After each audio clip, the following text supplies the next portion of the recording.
আসসালামু আলাইকুম ওয়া রাহমাতুল্লাহি ওয়া বারাকাতুহু। আশা করি তোমরা সকলে ভালো আছো। আজকে ক্লাস 11 বাংলা মিডিয়াম সায়েন্সে যারা ভর্তি হয়েছে, মানে আল-আমিন মিশনে যারা পরীক্ষা দিয়েছিল, তোমাদের কাউন্সিলিং রেজাল্ট আজকে প্রকাশিত হয়েছে। তোমরা যারা এখনো এই তথ্যটা পাওনি, তোমাদের জন্য ছোট্ট করে এই ভিডিওটি বানালাম। তোমরা কি করে কাউন্সিলিং রেজাল্ট দেখবে, এই ভিডিওতে থাকছে তার তথ্য। এবং অনেকের রেজাল্ট পেন্ডিং দেখাচ্ছে। এই পেন্ডিং কেন দেখাচ্ছে, এই তথ্য আমার কাছে এখনো আসেনি বা আমি এখনো জানি না। তোমরা যদি জেনে থাকো আমাকে অবশ্যই জানাবে, তাহলে বাকিদের মাঝে যদি একটু ছড়িয়ে দিতে পারি তাহলে তারা একটু নিশ্চিন্তে থাকতে পারে। বিগত বছর এরকম পেন্ডিং রেজাল্ট ছিল, তবে সমস্যা নেই, পেন্ডিং রেজাল্ট প্রকাশিত হবে। তো কেন হলো, কি জন্য হলো, নিশ্চয়ই কোনো কারণ আছে। তো কেন হলো তোমরা অবশ্যই জেনে আমাকে বলবে। তো চলো দেখে নিই কাউন্সিলিং রেজাল্ট তোমরা কি করে চেক করবে। দেখা যাক। অনেকের রেজাল্ট হোয়াটসঅ্যাপের মাধ্যমেও এসে গেছে, আর যারা এখনো পর্যন্ত জানোনি তোমরা অফিসিয়াল ওয়েবসাইটে গিয়ে সার্চ করতে পারো। তো চলো দেখে নিই তোমাদের কাউন্সিলিং রেজাল্ট কেমন হলো। আসসালামু আলাইকুম ওয়া রাহমাতুল্লাহি ওয়া বারাকাতুহু। তোমাদের রেজাল্ট প্রকাশিত হয়েছে। এই রেজাল্ট, কাউন্সিলিং রেজাল্ট জানার জন্য তোমরা সরাসরি গুগলে চলে আসবে। গুগলে গিয়ে তোমরা লিখবে আল-আমিন মিশন লেখা হয়ে গেল। এটা লেখা হয়ে গেলে তোমরা একটু স্ক্রল করো। স্ক্রল করার পরে তোমরা এইখানে একটা লিঙ্ক দেখতে পাবে, এই লিঙ্কে তোমরা ক্লিক করো। এই লিঙ্ক ক্লিক করা হয়ে গেলে তোমরা দুটি জায়গা রয়েছে, তোমরা একদম কাউন্সিলিং, তোমরা এখান থেকে দুটি জায়গা পাবে কাউন্সিলিং রেজাল্ট। ভালো করে দেখো, কাউন্সিলিং রেজাল্ট নীল রঙের যে অপশনটি রয়েছে, এখানে গিয়েও তোমরা কাউন্সিলিং রেজাল্ট চেক করতে পারো। অথবা নিচের দিকে যে লিঙ্কটি রয়েছে সেই লিঙ্কে গিয়েও তোমরা কিন্তু কাউন্সিলিং রেজাল্ট চেক করতে পারো। তো আমরা সরাসরি নিচের দিকে যে লিঙ্কটি রয়েছে সেই লিঙ্কে আমরা ক্লিক করব। আমরা ক্লিক করলাম। এখানে ক্লিক করা হলে দুটো জিনিস চাইবে, একটি হচ্ছে এনরোলমেন্ট নাম্বার এবং আরেকটি হলো রেজিস্ট্রেশন নাম্বার। এনরোলমেন্ট নাম্বারটি অথবা রেজিস্টার নাম্বার যে কোনো একটা টিপবে।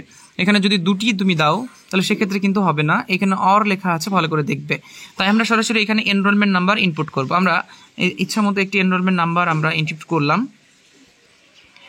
এখানে একটা এনরোলমেন্ট নাম্বার ইনপুট করলাম। এই ইনপুট করার পর ভালো করে দেখো, অনেকের এরকম পেন্ডিং দেখাচ্ছে। ঠিক আছে, রেজিস্ট্রেশন নাম্বার এটা দেওয়া আছে, এনরোলমেন্ট নাম্বার এটা দেওয়া আছে, নেম দেওয়া আছে, এটা ক্লাস রয়েছে 11 সায়েন্স মেল, এবং রেজাল্ট স্ট্যাটাস হচ্ছে পেন্ডিং, অর্থাৎ সিলেক্টেড ব্রাঞ্চ পেন্ডিং দেখাচ্ছে। এই পেন্ডিং কেন দেখাচ্ছে যদি তোমরা কেউ জেনে থাকো আমাকে জানাবে।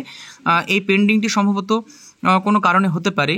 তো এই পেন্ডিংটা কেন হচ্ছে যদি আমি জানতে পারি তোমাদের আমি জানাবো।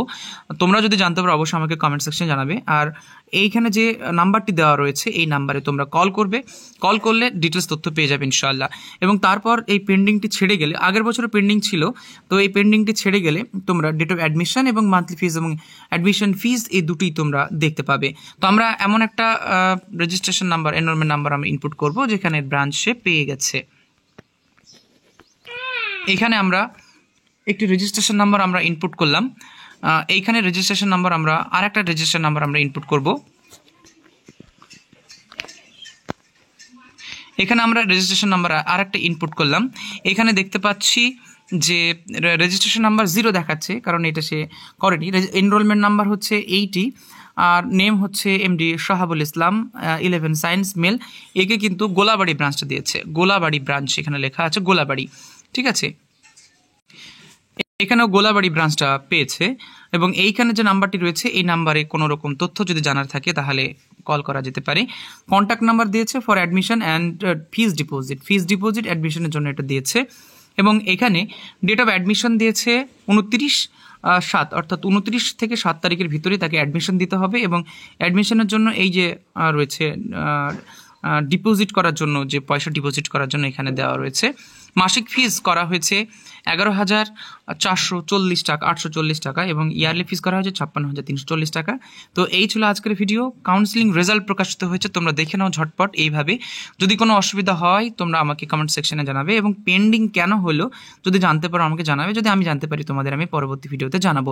তারপর আরও থাকছে পরবর্তী আপডেট, এই জন্য চ্যানেলে জুড়ে থাকো পরবর্তী আপডেট পাওয়ার জন্য। ধন্যবাদ সকলকে, তোমরা সকলে ভালো থেকো।